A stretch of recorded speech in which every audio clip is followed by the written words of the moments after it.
Bonjour à tous. On commence ce tour de la presse sportive par la venue hier après-midi à Bondy, en région parisienne, de Kylian Mbappé. Le champion du monde a été accueilli par une foule immense dans sa ville d'origine. Après un moment de partage avec les gens venus pour l'occasion, l'attaquant du PSG est monté sur scène et a adressé ses remerciements au public. C'est un privilège de revenir ici parmi vous. Je suis plus heureux que vous ne l'êtes. C'est un moment magique, a déclaré Mbappé, avant d'adresser un message aux jeunes. Croyez en vos rêves, une phrase qui fait la une du Parisien ce matin. Autre événement hier après-midi, la conférence de presse de présentation de Thierry Henry à Monaco. Le champion du monde 98 est donc le nouveau coach de l'ASM. Et pour l'équipe, il va avoir du boulot afin de redresser une équipe en 18e position en Ligue 1 et en grande souffrance. Cette présentation fait aussi la une en Angleterre, terre d'adoption d'Henry. Pour le Daily Star, la légende d'Arsenal devient le roi de Monaco et veut s'inspirer de Pep Guardiola. Une phrase qui a été retenue aussi par le Sun qui affiche l'ancien Gunner avec le maillot monégasque. On continue à parler entraîneur avec la situation au Real Madrid. Pour le Corriere dello Sport du jour, le vestiaire a perdu confiance en son entraîneur Julen Lopetegui.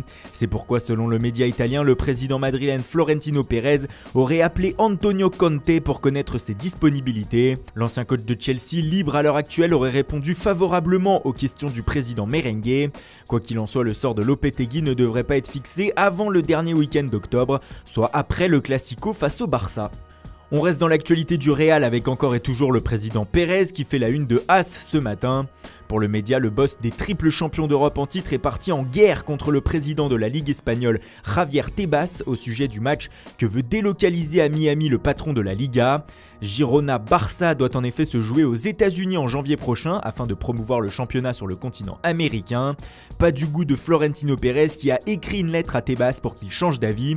Cette partie affecte l'intégrité et l'égalité de la compétition, écrit Pérez. Pour lui, le fait que le Barça ne joue pas son match à l'extérieur mais sur un terrain neutre fausse le championnat. L'histoire est loin d'être terminée.